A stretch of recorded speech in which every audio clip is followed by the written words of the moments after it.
Thou that enterest into the house of God, keep thy foot, and nigh thou for to hear.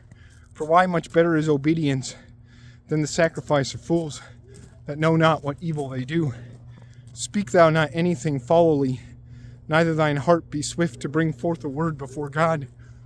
For God is in heaven, and thou art on earth. Therefore thy words be few. Dreams follow many businesses, and folly shall be found in many words. If thou hast vowed anything to God, tarry thou not to yield it. For an unfaithful and fond promise displeaseth him, but yield thou whatever thing thou hast vowed. And it is much better to make not a vow, than after a vow to yield not the promises. Give thou not thy mouth, that thou make thy flesh to do sin. Neither say thou before an angel, no purveyance there is, lest peradventure the Lord be wroth on thy words, and destroy all the works of thine hands. Where be many dreams, be full many vanities, and words without number. But dread thou God. If thou seest false challenges of needy men, and violent dooms, and that rightfulness is destroyed in the higher, and rightfulness is destroyed in the province, wonder thou not on this doing, for another is higher than an high man, and also other men be more high above these men.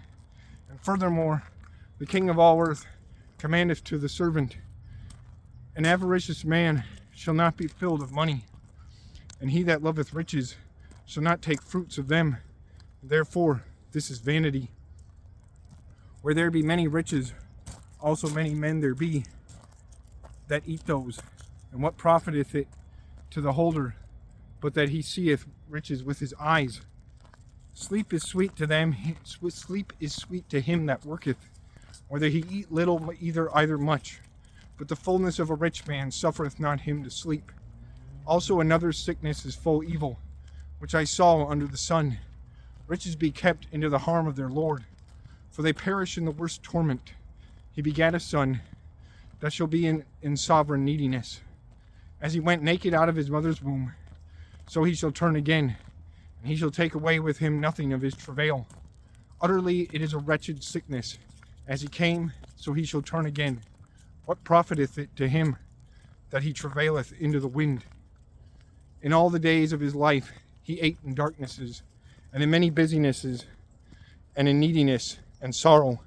Therefore this seemed good to me, that a man eat and drink, and use gladness of his travail, in which he travailed under the sun, in the number of days of his life, which God gave to him, and this is his part.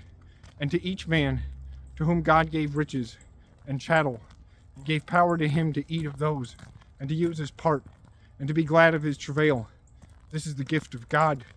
For he shall not think much on the days of his life, for God occupieth his heart with delights.